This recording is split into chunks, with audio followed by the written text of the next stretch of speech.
sure that's New Horizons. And I told him, I said, you know, you get a big dog, Chutney's got a lot of growing to do, but the bigger dogs can hold you up. And he said, and he just looked at me and he kind of had a tear in his eye because he said, really? And I don't know, it just gave you an affirmation for what you're doing, because I've struggled lately because Chutney's now 6 months old and I'm struggling every day with the fact that I'm going to get that phone call to say he's got to go. And it was almost like, you know, just a little affirmation that you're doing the right thing. You know, it was really hard. I'm not looking forward to that day at all, because this dog is really he's wonderful, wonderful, wonderful This is nature. your first one, right? Yeah. And going out the door to church. The thing about it is going out the door, I stopped and the lady said to me, is that a New Horizons dog? And I said, yes. And she said, oh, we've had 4 of them. I thought, God, you know. But yeah, I'm struggling because this dog is just the personality. I mean, I think all New Horizons dogs are, even the ones I've seen in training. Have you been on the website and read the testimonials? No, on New Horizons website. Yes. No, I have not. On the New Horizons website, there are testimonials. If any of you have not been there to read them, go read them. I'm telling you, it will help you understand why you're doing what you're doing. Yeah, yeah. There's some good testimonials on there. Oh, good. So, yeah, well, I hope, you know, when I thought about Mel, I thought, oh, wow, you know, here I am. And it was his first time, because before I got Chutney, I was in church and I saw a guide dog there, and that was what made me confirmed, okay, I'm going to do this. So this was Chutney's first time. I didn't really feel like he was ready up till that point. And so I took him on Mother's Day, and he was a good boy for his mum. Okay, so we've already confirmed that the dogs have bad farts. We don't know if it's from food. Wasabi doesn't have that problem. Every dog is different. So just like people, some of us do and some of us don't. Let's see. I'm just checking the, so any of you who are having any issues with crating because you just got a dog and they're crying, yes, the crate can go in the, your bedroom. My crates have always been in my bedroom. Never had a problem with a dog crying at night, whether it be a puppy or a prison dog. It's about your smell. I also leave, so I don't leave a light on, but my bedroom is off the kitchen, which is off the living room. I leave my stove light on. And so that stove light is enough to illuminate so that it's not completely dark. So that is, if you have a prison dog, they're having an issue in the crate. Also, I have recommended fans to a couple of you. Somebody asked about a white noise machine. I don't see a white noise machine any different than a fan. I keep a fan on every night. In fact, 2 fans. I have the head fan going and I have a fan about 3 feet from me, and the dogs hear that sound. I don't really know that will be a problem when they go to prison, because there's going to be other kinds of noise there. So I don't think that's an issue with doing that in the crate. So somebody said use Beano. Okay, so if you've just recently gotten a dog, whether it be a puppy or a prison dog, give yourself time to get to know the dog. Feed them directly out of your hand. Keep them on a leash until they're ready for off-leash work. Very often you can do off-leash work out in your backyard. You're not going to go out to your front yard that's open and no fence. But doing off-leash work is good once you get to know your dog. Like I can do off-leash work with Hess or Quinn because I know them and I've had them for a long time. Keep the dog with you, even if you're not training. So I know some of you are working from home. Some of you are taking your dogs with you to work. That's awesome. If you happen to be a person who can't keep your dog with you and they need to be crated, that's perfectly understandable. But if you are somebody who is home, try to keep your dog with you as much as possible. Sitting under your desk, if you have a desk, sitting under the table, if you're working at a table. I'm interested, Margaret, at the hair salon, where do you keep Chutney? Oh, he walks around. I had the 2 of them in the salon recently. Okay. And I was a bit scared of doing that, but Trifle is, it's really funny because you put their jackets on first thing in the morning. It seems like, oh, I'm going to do my job. They're great. I've got a notice on the front door, please do not greet the dogs at the door. and it's to stop them from running to the door. I use that little thing that the guy told me about their food, keeping their food, and I'll just say, look at me, and they will whip around and come to me for some food. So that has stopped them running to the front door. They will get underneath the chair that I'm working. They're always right next to me. Good. They're never far. And that's the goal, because the dog, when they go with their person, is going to be with their person all the time. So the more that you can keep the dog with you, under your table, beside your desk, at your chair, wherever, whatever your work situation happens to be, it's going to allow you to get to know the dog better. Some of you are new, some of you have a new dog. Remember that our service dogs are preparing for a job. They're getting ready to do a job either in 6 months or 8 months or 12 months, however long it is, but we're training them right from tiny puppies, and we're preparing them for this job that they're going to have that's going to be super important. So the dogs in our program, because they're working dogs, don't have the same privileges, if you want to call it that, as your pet might. So for instance, Quinn is a therapy dog, but she is also my pet. And so she's allowed to get on, we have a love seat. And if I'm sitting on the love seat, she will come and sit on the love seat. Hess has never asked to sit on the love seat. He knows we have an ottoman, and the dogs are allowed to get on the ottoman, and that's the only piece of furniture they're allowed to get on. He knows that. So you want to think about this working dog, not feeding them people food, not feeding them from the table. Not letting them on your bed, making that be a thing. You want them to cuddle and be affectionate and be loving, but we don't want them to do all the things that we might necessarily do with our pet. So those are some things to keep in mind, especially if you're new.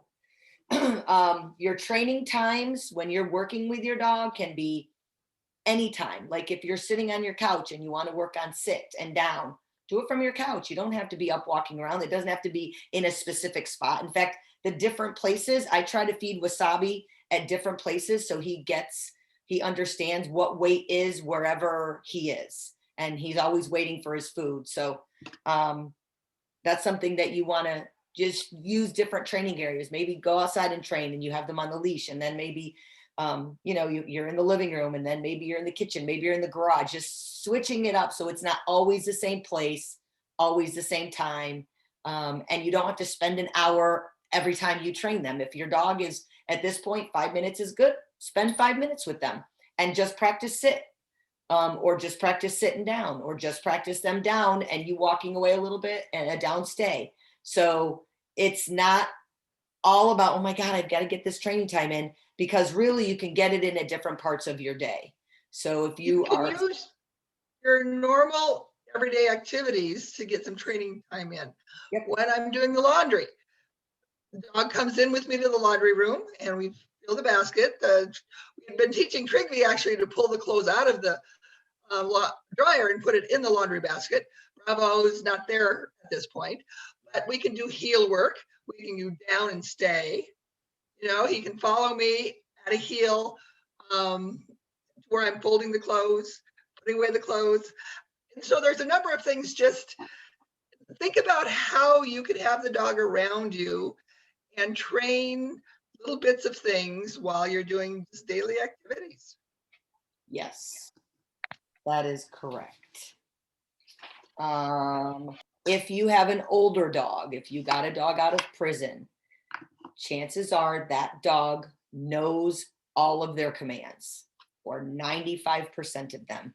So run through those commands. You should be running through that list of commands over a week's time. I wouldn't sit and do them all in a day, but you can do them over a week's time and just go through the list and figure out what the dog knows well and what you need to work on. But they should have 95% of those commands after they come out of prison. They should know them. So work on them. When I hear some people saying, oh, I don't know what they know. Well, you have the list of commands, so run through them with the dog. Start out with heel and side. Those are the basics. See if they know those. And it's literally you standing and saying to the dog, so-and-so heel. And they should come to your right side, and then so-and-so side. And they should come to your, sorry, heel is left side. Side is right side. Yes, heel is your left, side is your right. And they should know those. And then have them front. And they come out. I mean, sometimes I'll do heel, side, and front. Boom, we're done. Okay, you can do that twice. We're done for a little bit. And then I'll come back to a downstay. And then I come back. And Hess is a prison. He came out of prison, so he knows his commands. And we work on 2 or 3 at a time. And then we stop and we move on with our day. And then we'll come back to something else. So I'm assuming that all of you have access to a puppy manual and you've looked through it, and maybe you don't know it by heart yet, but as time goes on, you become more familiar with it. The biggest thing is that you learn what that dog can do. Get a feel for them, just what commands they're really good at and what commands they need some work on. And you'll find that out pretty quickly. If you've only had your dog out of prison a week, give yourself and the dog a couple of weeks to get to know each other.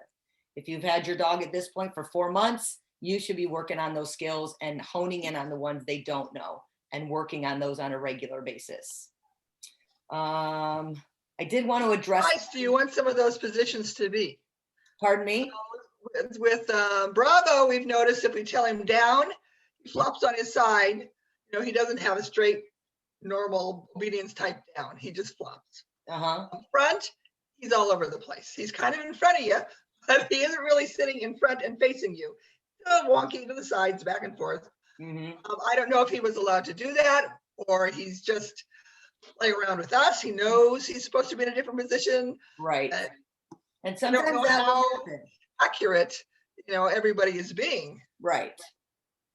Well, I believe in your manual, it says exactly what each position should be. Okay, I'll check back there. Let me just double check. So let's see. Dun, dun, dun. I'm just looking for front. Yeah, the front command tells the puppy to position themselves in front of you, either standing or sitting, but facing you. When the puppy is in another position facing away from you, call them to you and say front. Have the treat where you want his face to be. So the dog is literally going to be, you're here, and the dog is going to be right there. Hess, stand. Hess, stand. See if I can show you. Oh, Hess, stand. Oh boy. Let's see. Can we see this? Oh, Hess, come. Come. Hess, front. Sit. Sit. I know it's slippery. So this is where you want him. He's in front of me. Normally he would be a little closer, but that's front. So you do, that's what I'm saying. You want to know those commands. You want to know, and you want to know the positioning of them. So, and they pretty much, and I think. Well, we normally have, with all the other dogs, that's what we have done. Right. Well, I wasn't really saying in specific with Bravo, he's not there. Yeah. So we need to correct that. And so, yeah, so if you have a dog and you notice, oh gosh, it doesn't really look like what I'm seeing, then fix it. Fix it if you can. And if you're not sure, call the office. I have left my number at the very top of the chat. You can text me. I do teach during the day, but I am pretty good about getting back to you. I've had several people call me recently or text me, and I try to get back to you right away. If for some reason I don't, text me again. Don't think, oh, she doesn't have time. I have time. I've just gotten so many texts since yours that I forgot.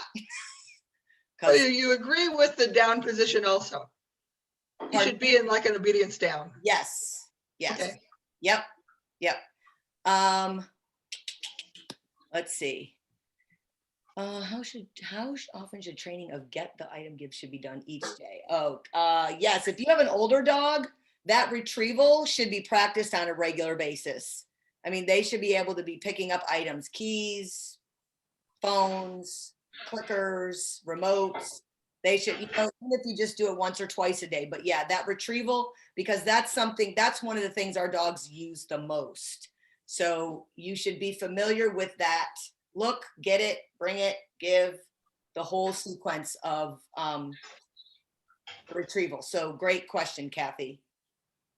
Yes, Laura V said, found that short training times work better. Absolutely. If you take your dogs, if your dogs are a little older and you take them out and you're doing outings, that's like, I use that time as a training session, whether I'm just having them sit and stay for a period of time, like, especially like if I'm out shopping, and I don't really do that very often, but if I'm in like the mall or a store like Target, I'll take them off into a back corner and I'll spend 5 minutes of doing a downstay and practicing some of those commands in the store. And so, yeah, I don't shop very often, but sometimes I'll purposely go just for the dog. I don't like to shop, but I use the time standing in the checkout line. yes, Go through a number of things. yes, absolutely. He doesn't come, he goes in circles first. Is Humvee brings me, he goes in circles. Does he eventually bring it to you?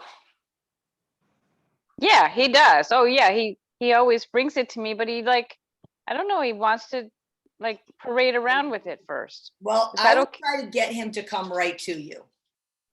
Yeah. It could be a matter of somebody needing something and we don't have time for him to parade around. Right. How do you do that? I just keep saying, you know, repeating it, but also you're not really supposed to repeat the command so many times. Right. We're not supposed to repeat commands over and over again. So maybe when you practice with him, have a treat so he'll come right to you. He's older and you really shouldn't need to do that. But if you're finding that he's doing something else, you need to figure out somehow to get him to come directly to you. Okay. And not make maybe he's trying to show off. I mean, I guess that's possible. Maybe he's just proud of his retrieve. Yeah, probably, but Yes. I mean, if it's fine with me, but if somebody really, you know, once he gets with his person, right. So if you can break it now, that would be right. awesome. Okay. Okay, so real quickly, for our puppies, I know we have a lot of puppies on here. It's 8 to 16 to 20 weeks, even a little bit beyond. If you can get them out to a playground and have them try out the different surfaces, it's really good for our dogs. Almost like if you've ever seen parkour that kids do, like they jump from thing to thing. Get your puppy out there and you know, get them walking on a surface that's maybe small. Changing surfaces from grass to sand to gravel to pavement. So that they're walking on different surfaces. Same with the big dogs if they're not using it. I noticed at this age,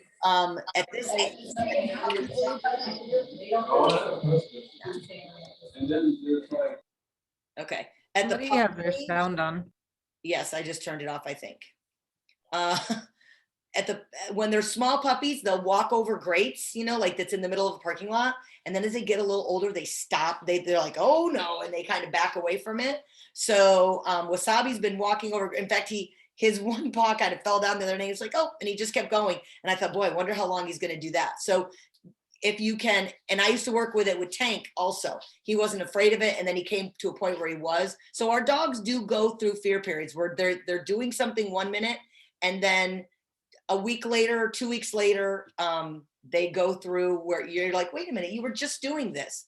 So they do go through those periods. I think it's like, I want to say 4 months, 8 months. I don't remember exactly, but that you could look it up because I know it's out there somewhere. But they do go through those periods. So just be aware of that. If they were doing it 2 weeks ago and then in a month they're not doing it and you're like, wait a minute, and you're not doing anything differently, it could be the dog.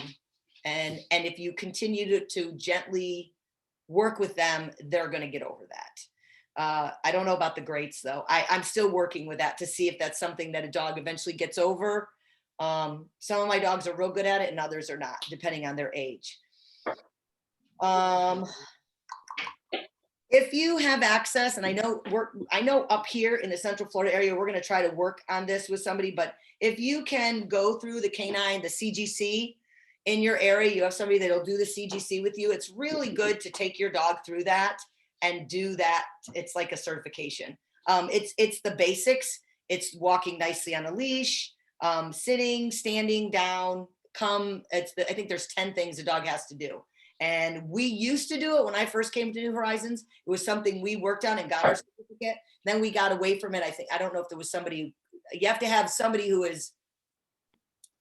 has a certification or a trainer that can do that. If Deb Jacob was here, she could tell you. Anyway, we're going to work on. Wendy, Yes. Oh, Etta's here. Etta, yes. Wendy. Yeah, I'm a CGC evaluator. Yes, that's what it is. Thank you. If you wanted to maybe set the puppy classes, I could do that. Yes. Yep. We just need the forms. Yes. Yes. So that if you live somewhere outside of the Central Florida area and want to do that, especially with those are younger puppies, it's a great thing to go through. Even the older dogs, it's good. I think it's 10 things, isn't it, Etta? Etta? Yeah, I was muted. Oh, isn't it? Oh, 10 I think things I'm the dog still, has to do? okay. Yes, it's 10 things that you have to go through, but they're really pretty easy. And if you've been working with your dogs, they will know them. Right. It's not that big of a deal. Right, good. Okay. One of the other things that I wanted to talk about was leash walking. So everybody's in a different place with their leash walking. And something that I have been we're kind of recommending to people is obviously our dogs love to smell. That's how everything is scented. So when you go for a walk with your dog and they're smelling everything and they're all over the place, that's not what we want them to do. When you're walking with them, the goal is to have them either at heel or side, not very far from you, for most of the walk. But we want you to give them an opportunity to smell. So think about somebody in a wheelchair. The person is not going to be able to walk all over the grass everywhere and let their dog go to the bathroom, right? So you want to either stand on a sidewalk or a hard surface and give your dog enough leash to go potty, but don't move. So if I can give you an example, I am out walking my dog. I have them on the leash and I see that I want them to go potty. I'm going to tell them to busy. And so I will stop in one spot and I will just hold the leash and then I'll switch hands and I'll give them this perimeter, but that's all they get. I don't let them walk all over the place and take me for, off to East Jerusalem. They just are, I'm giving them a certain amount of space. And then I'm like, okay, once they've gone potty, okay, let's go. And then we'll continue on our walk. And then maybe down the road a little bit because they are reading the newspaper in the neighborhood. I will stop again and just let them smell a little bit. Okay, see, smell, yep. Okay, now let's move on. Don't allow them to smell everything that's around them as you're walking and they're dragging you along. Or even if they're not dragging you, even if you want to keep them in a heel or a side position. Even Wasabi at 15 weeks, I'm really trying to keep him right next to me until I'm ready, or until, like, when we first go out, he goes potty. That's like the first thing we do. But as we're going for a walk, I make sure he's right by me. I'm not letting him smell everything unless I decide, okay, now you can smell. Just something to keep in mind. Your dog does not have to drag you all over the place. We don't want you to allow them to. We want you to be thinking, have it in the forefront of your mind that this person may be going with somebody who doesn't have good stability or good mobility. And so can you see them walking all over the grass somewhere with the dog? Probably not. So be mindful of that type of thing when you are walking the dog. And then that might also play into that loose leash walking, just really working on that. Some of our dogs are real good at it and some of them need some work. So any questions about that? I tend to walk Chutney down the middle of the road in the neighborhood so that he can't smell the grass and everything else. Yeah, I do too. That works well. Yes, That works really well. Yep. Or if we have a path in our neighborhood and I will walk down the middle of the path. I don't let them smell from, because dogs they'll run from side to side to side if you allow them to, especially our labs. Oh, yes. Let's see.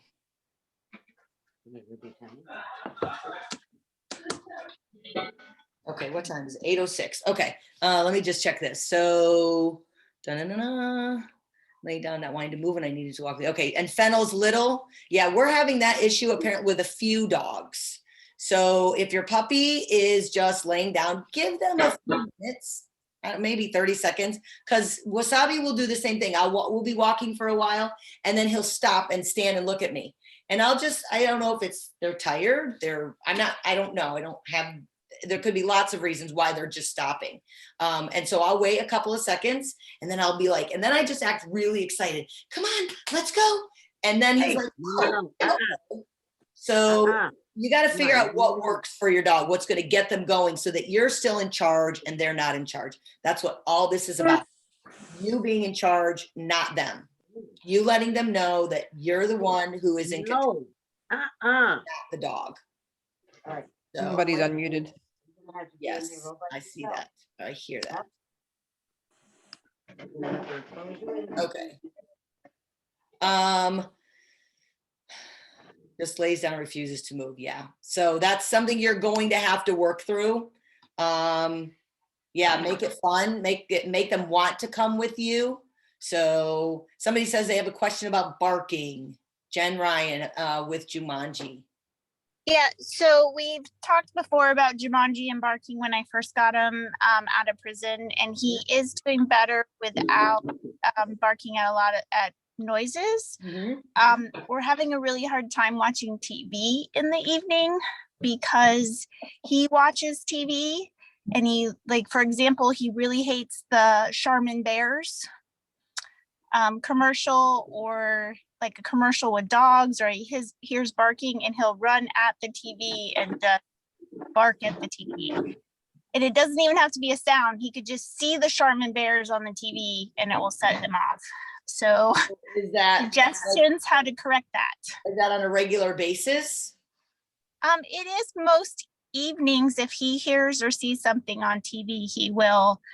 And we, I try and distract him or, look at me or something, but he's already up and at the TV. So I would leash him. I would start leashing him and putting your foot on it. So when he's sitting by you, he's leashed and he can't.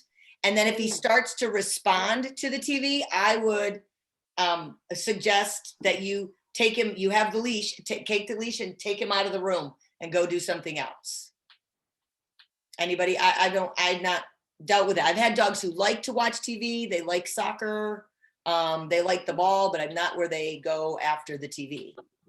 So somehow you've got to get control of that. And if leashing him is one of the ways, then I would just sit with the leash on the dog and the foot on the leash so they can't go anywhere. And then maybe when you see that that's going to be an issue, get up and take him out of the room and distract him another way. Okay, thank you. Wendy, Taking off after the TV. Wendy, Yes, Etta. Wendy, I was Yeah. having a problem with Blackjack barking at dogs on the TV. And we started telling him when he starts to bark, we tell him, watch me and give him a treat. So he's getting his focus back on me. Okay. So that's working. It's going to take a little bit of time, but it is working. Okay, and if he watches you, you give him the treat. Correct. Okay. And then he turns to us. He might look at the dog on the television again, but then he looks to us for the treat. Okay. So there's always multiple ways to work on something. You just have to figure out what works for your dog and is appropriate to use with them. And sometimes we have great answers on here, and sometimes we're still figuring it out. Rough play. Oh, so yeah, somebody asked about rough play, I think. Okay, so no, Nicole, I don't, like Laura said, I don't discourage it. I listen for when I think it's amping up and then I stop it. But Wasabi loves to play, and I think it helps him be more confident as a puppy. He's much more confident than, but he and Hess play quite often, and he's even starting to play a little bit with Quinn. So I wouldn't stop it. I just would be aware of it if it gets too rough. because Hess has a tendency sometimes to get, I can hear it in his tone starting to amp, and I'll be like, nope, it's done. Come on, let's go do something else. So, and yeah, Laura said it makes for confident little guys. It does. True, true. So in a gate area, sometimes when we are playing ball, I say come, and Capone watches me walk away, but doesn't come. So I need to walk away rather than repeat the command. You mentioned saying it in an excited voice. So Kathy, yes. So you're in a gated area. Okay, so the thing is, when we say come to the dog, we want to make sure that they're going to follow through. So I don't want to say come, has come over and over again. You want to be sure when you say come that the dog is going to do it. So you can try walking away and continue walking and see if he follows you. Like, and I know for me, for Hess, if I say Hess, come, and then I turn around and start to walk, he usually beelines it for me. He doesn't want me going anywhere without him. So, but you don't want to say the come and not have that and not follow through on it. You got to follow through and make sure if they don't come, you go get them and not let them, even if it's with a treat or a ball or whatever motivates them, but you don't want to say the command and then not follow through with it.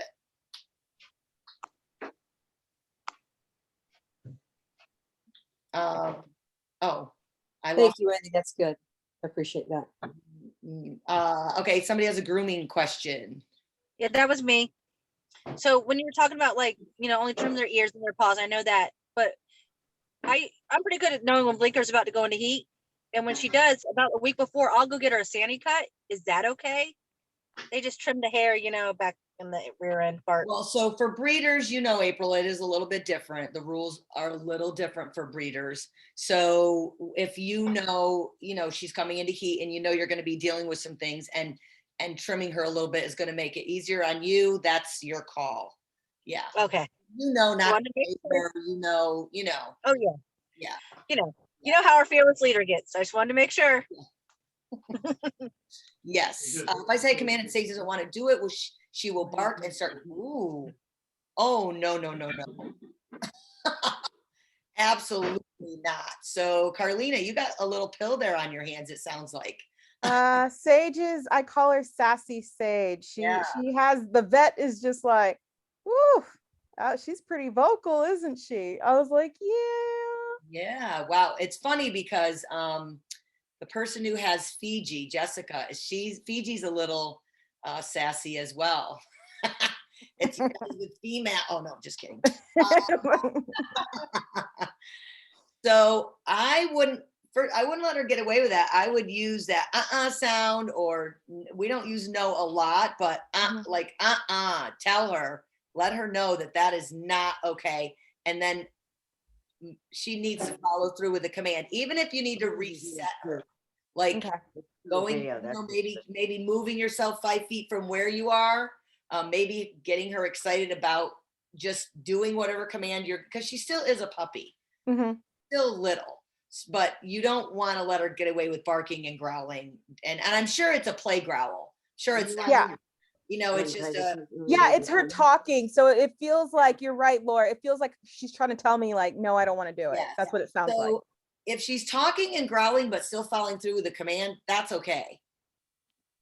But if depends on her mood. Yeah, well, if she's not, that needs to stop. Yeah, I had one years ago, and I had to call the director and say, "Hey, this dog is barking like a lot." And she's like, "Well, she's a golden, and so goldens do talk."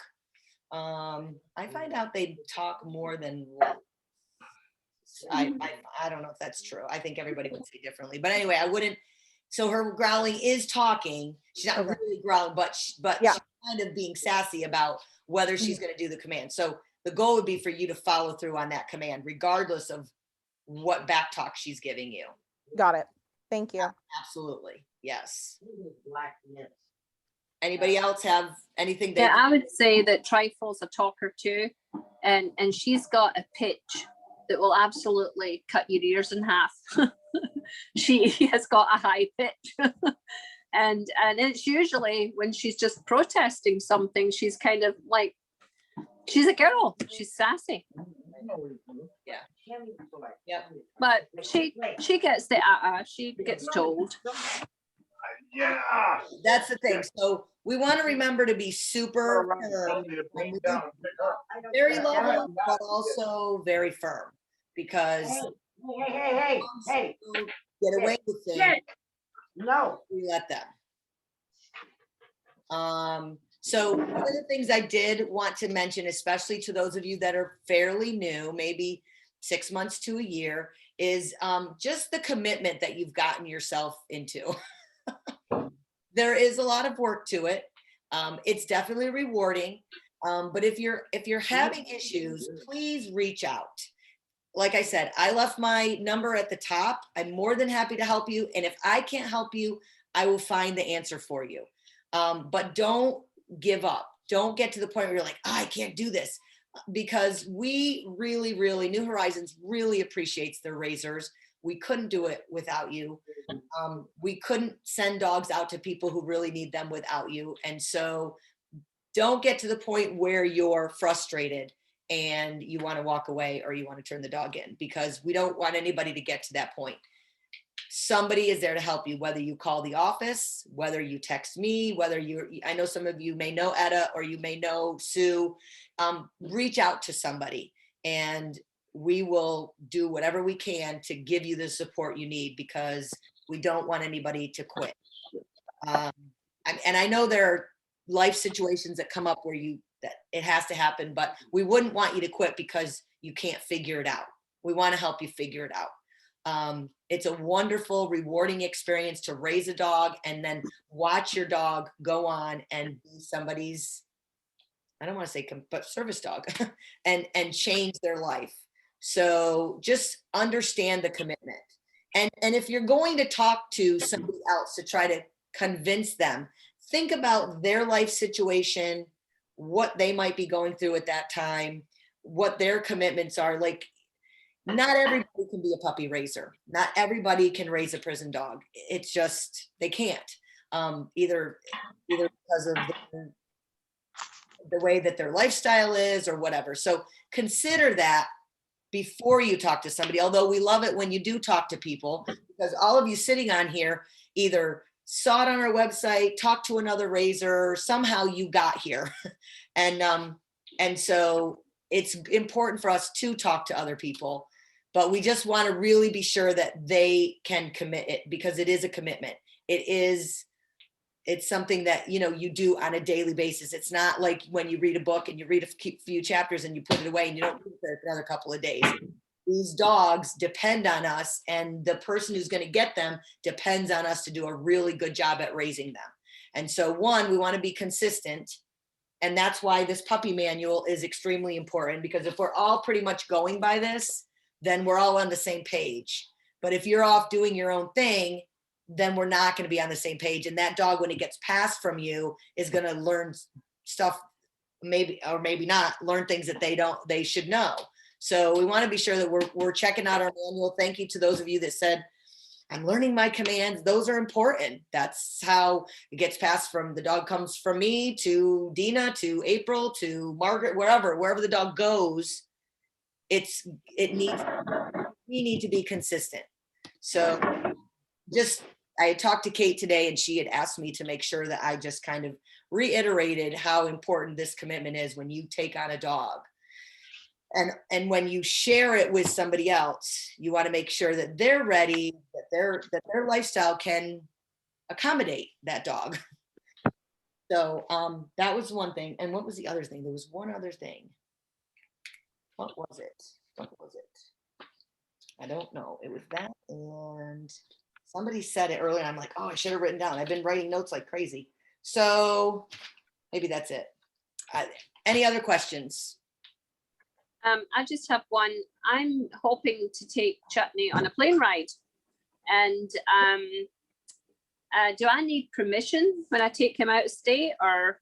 No, not permission. You need to let Kate know, and then what airline are you flying with? Delta. Okay, so you're gonna want to see what Delta's rules are, because everybody's rules are different for adult training. You may need Kate to put it together. You may need Kate to put together a letter that Yeah. says that this dog is in train, blah, blah, blah. Yeah, I just flew with Wrangler a month ago. I flew with Allegiant, but you may need a letter, and Delta may have certain paperwork they want you to fill out. Yeah, they do. Yeah. So everybody needs to be aware of that. If you're flying with a dog, which is a great experience for our dogs, and 90% of the time they do beautifully, you just need to check with the airline. Allegiant is great with training dogs. And there's one other one that I heard is good. Spear. I've just flown twice with Delta to Minnesota from Tampa, and they were excellent as long as you filled out the online paperwork, but you need to print it because they're not actually looking at it when you go to the counter. Right. So you need a copy with you Yep. and a copy Okay. of, I mean, I just had the copy of the vaccines just in case. They've never asked for it. They really just asked for that letter from, from the FAA, and they were good. And you can call them ahead of time and tell them that you're coming with the service dog, and they'll at least reserve a seat for you, in normal economy. But they'll get you settled. They'll let you go on the plane, pretty much first, so you can get settled with the dog. I mean, they were very accommodating both times. So Allegiant is the same way. And usually the dogs are so good. It's like they act like they've flown forever. So just remember, when you're out there and you're flying, you are representing New Horizons. And so you might even want to be even more just, really hone in on what they need to do correct. So I got patted down that when I flew home and Wrangler was a rock star. So I stood there, they patted me down, and the lady I thought she wanted Wrangler to my husband to take him. And I said, no, he's going to stay right here. And she was like, okay. And so she patted me down, and then they said, I don't know what they found. I don't know what I was doing, but apparently then they had to take me into a room and they had to pat me down again. wow. But Wrangler was awesome. He just stood right there and didn't say a word. And, I didn't know how he'd be with them, what they had to do. And he was fine. So just keep in mind that anything can happen when you're at the airport. I do want to suggest too, I don't know if your dog is a prison dog, but I made a couple of dry runs with Zulu. So she would, be aware of the environment, and elevators were kind of freaking her out. So we rode the elevators a bunch with treats, and, just to try to go through the steps. Cause I was really worried because, I know a lot of people have issues with their prison dogs, but she was a champ. I mean, I think even Deanna said when she took, is it Victor that you have, that he kind of freaked out that first time on the tile. I mean, she was a champ, but I just wanted to walk through it because I was just petrified of having luggage and her, right, and her not ever having been there. So that's just what I did. But maybe it's not convenient for you. In my case, the airport was 30 minutes away. So I made that effort and did it a couple times. So not a bad idea. I've never done that in the airport. Yeah. Minutes from me. That's a great idea. If you can give your dog a little bit exposure. The thing is confident. When Laura and I first started raising together, we had Fender, and she flew to Oklahoma with Fender, and he was I think he was 5 months old. And I just said, pretend you act like you know what you're doing. Well, in her case, these prison dogs, they have been there a long time, right? She was there for 19 months. So I just wanted to be a little bit more sure that, it wasn't like taking a puppy who's kind of la and just following you. So I just wanted her to, I just didn't want her to freak out then. And she did. She completely did freak out about the elevator. So it was really great that that whole sensation of kind of the bottom dropping out from under you or going up. And so we practiced that quite a bit, because she'd never, I'd never have an opportunity. I work from home. So that was the one thing that she was kind of, and just the fact that it's kind of an enclosed little closet kind of a feeling, Right. So that's another good point that Claudia brings up, is if you are working from home, you are going to purposefully have to take your dog out. They need to be going out as long as you can handle it and you're okay with it and they can handle it. They do need to be going out, especially those older dogs.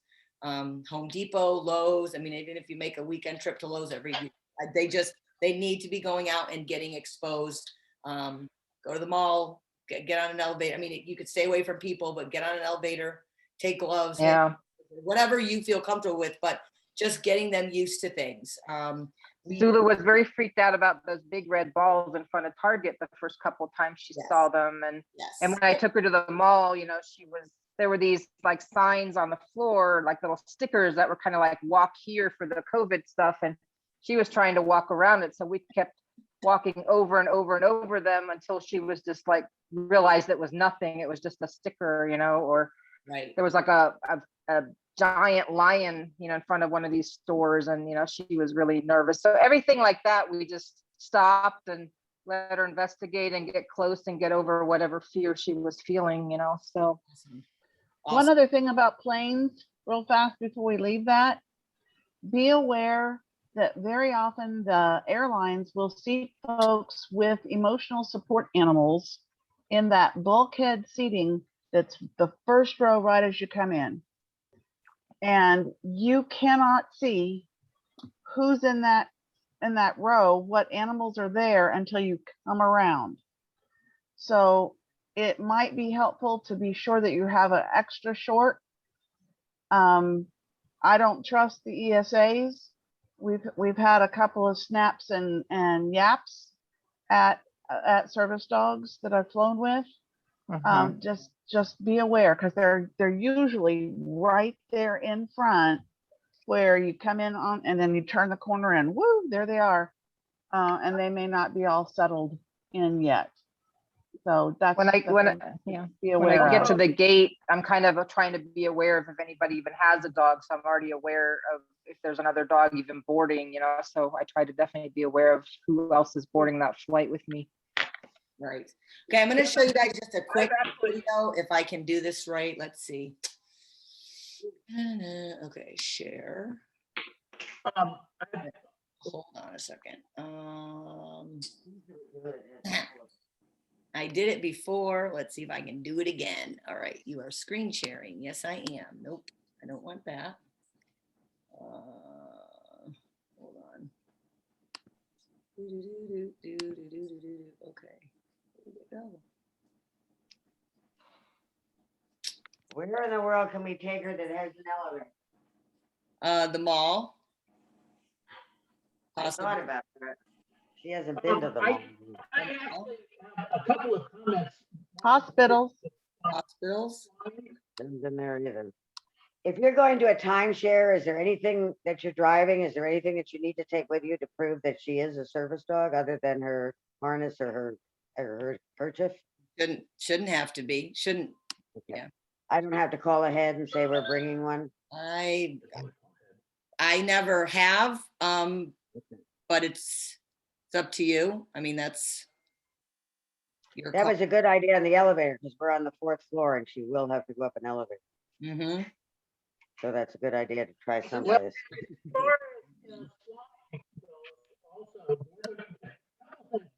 The first 5 dogs that we did, I was anywhere from 25,000 miles to 6,000 miles on the dogs. And a couple things that I would absolutely recommend is, one, make sure that you are aware of the layout of the airport, because a lot of times you need to go from terminal to terminal, and there's escalators a lot, and you do not want your dog to go on the escalator. So find out where the elevators are if you have to do a transfer a flight or do a layover. The other thing is the time between those things. Make sure that if you're making your reservations, your layover time is sufficient that you can get from one terminal to the next. And your dog might be able to go potty. Yeah. Some airlines will actually take you to a potty area. Yeah. Right. Okay. Ooh, here it is, baby. Yes. Come on. Come on. By the way, it's figuring out how to. Some of the Jake is very good. Some of the airports do have relief areas for dogs. Mhm. And some of them are very terrible. The one in Minneapolis is awful, but the one in Tampa is really nice. Yes. Well, Delta in Atlanta actually has 2 people that are dedicated. They actually have a van that they actually can meet you at the terminal when you get off and drive you around the tarmac to a place within the security area that you can actually get your dog relieved. And then they'll drive you to your gate. That would be wonderful. I mean, Minneapolis, it was this enclosed room that that fake grass was all wet. And I was like, is this pee or is this like, you know, Yeah. sanitary? I mean, it was just really very LAX nasty. is the same way. It's Yeah. it's like not a relief area at all. I have no idea why they can call it that, but yeah. Okay, can you guys see a puppy on your screen? Yes. Yes. So this video is of Wasabi, and it's from, we got him on March 26th. Laura, is that right? She's nodding her head. March 26th. And so this was about a week and a half after the first one. And then it's right up until I think this morning. So just kind of to show you consistency, just duration, and continuing to work on a skill, even if you don't get it at first. So here we go. Good sit. Wait.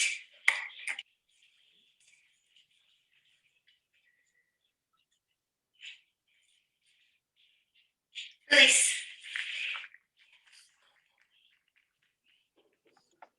Sit. Looks like I'm choking. Yes, good sit. Wait.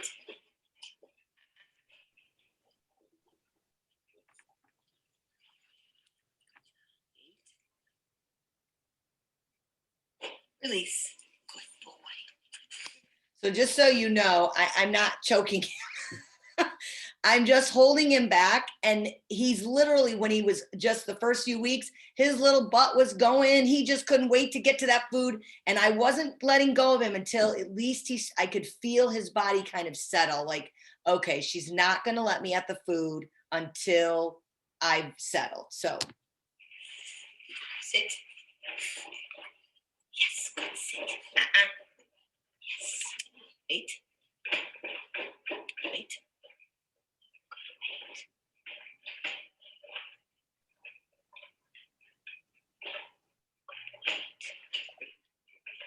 Release.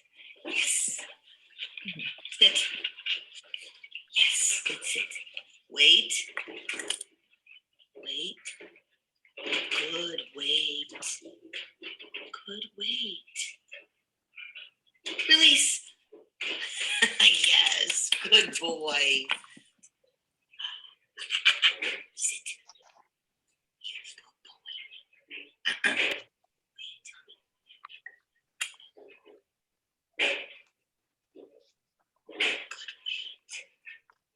Release. Wasabi, sit. Sit. Wait. Wait. Good wait. Watch me. Watch me. I see. Yes. Sit. Yes. Wait. Wait. Good. Good wait.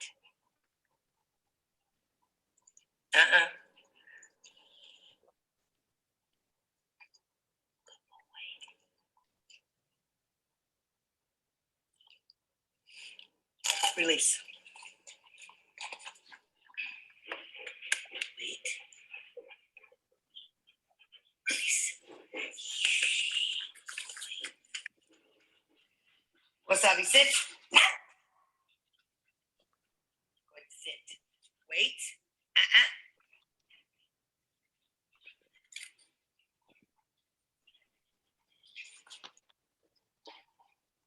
Release. Good boy. Wait.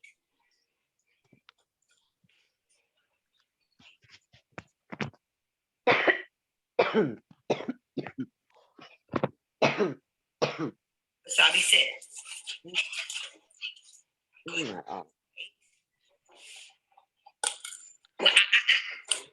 Wasabi. Good sit. Wait.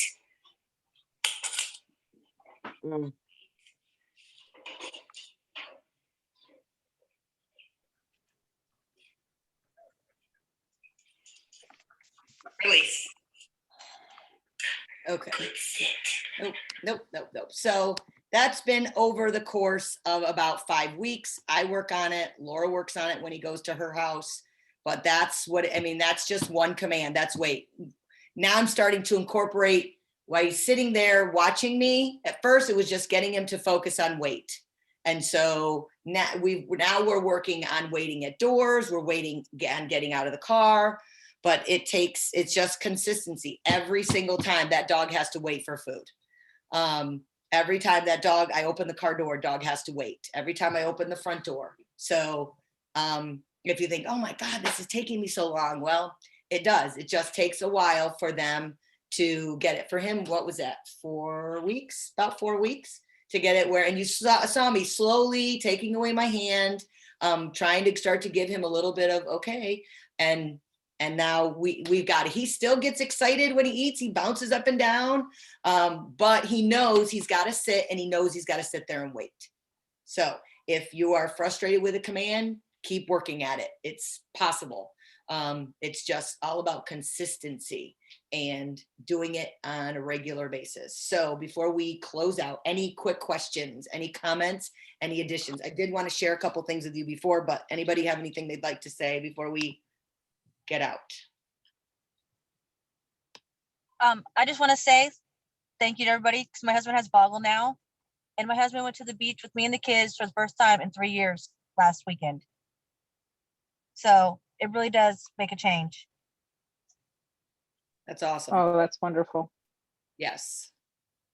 Yep. So there are a couple of things. I know that Jean talked about the book at the other end of the leash, I think is what it's called. I actually got that, started reading it. So I can't say anything yet, just because I'm only in the first few.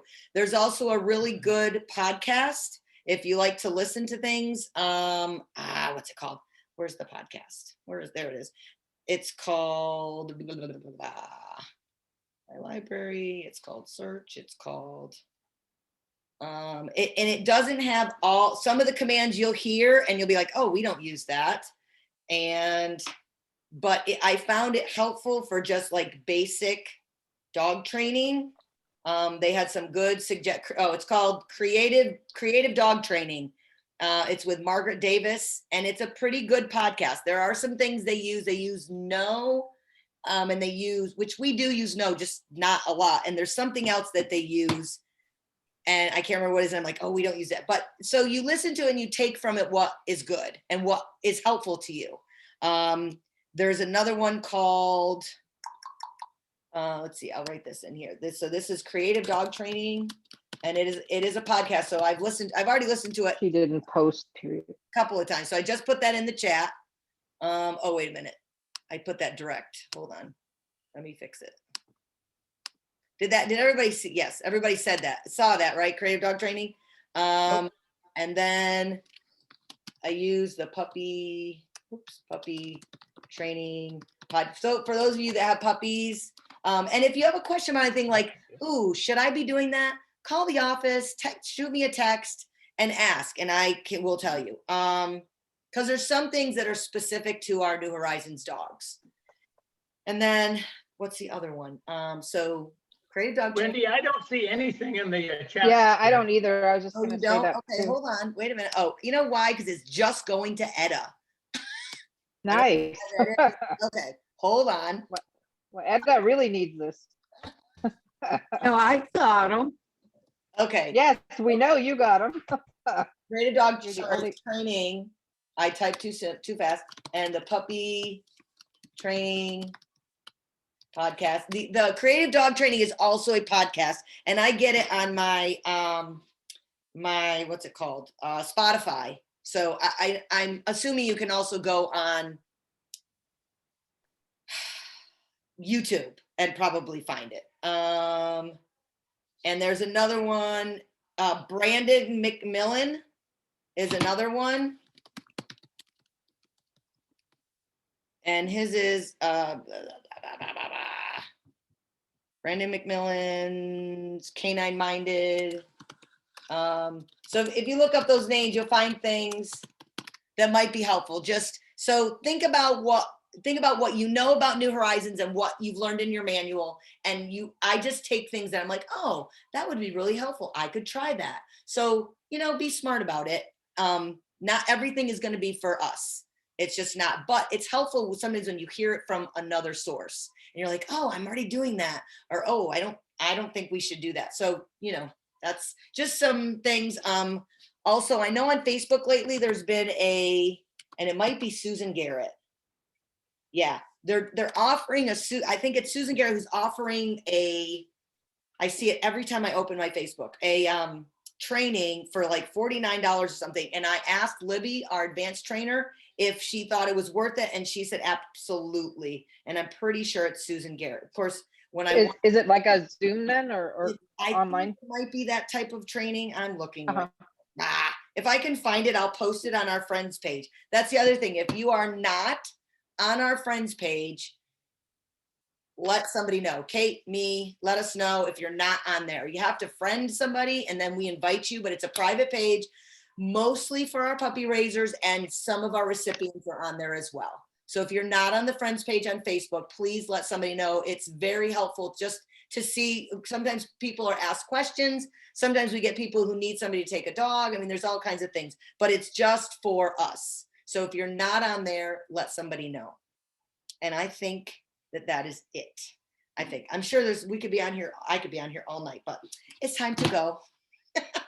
So thank you everybody for showing up and being a part.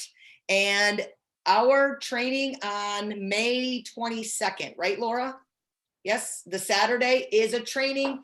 We think we're doing it at a fire station. We're trying to work that out and doing it towards Orlando, Disney, possibly. Those of you in Clearwater, we are trying to get over there. The Tampa. Oh, yay. Awesome. So that will hopefully June or July. I've talked to Etta about it and we're trying to work that out. You guys who are in Jacksonville, we're hoping to get up to you. It's just, it's time and time. So, but yeah, so don't think we've forgotten you. That's part of the reason we do these Zoom trainings. So thank you to everybody. These are recorded when I remember to record them, which is usually about halfway through. And Kate will send you a link to them. So. Yeah, sorry about that. I'm waiting to hear from the fire station. That's okay. So as That's all right. soon as I hear something, I'll get a date out there. Okay. All right. So, Wendy, do we know when the next Zoom is? What Thursday? Yes, it's May. I want to say it's hold on, the end of the month. Wait a minute. It's May something, because tonight's was tonight. And where is it? Oh, here it is. Okay.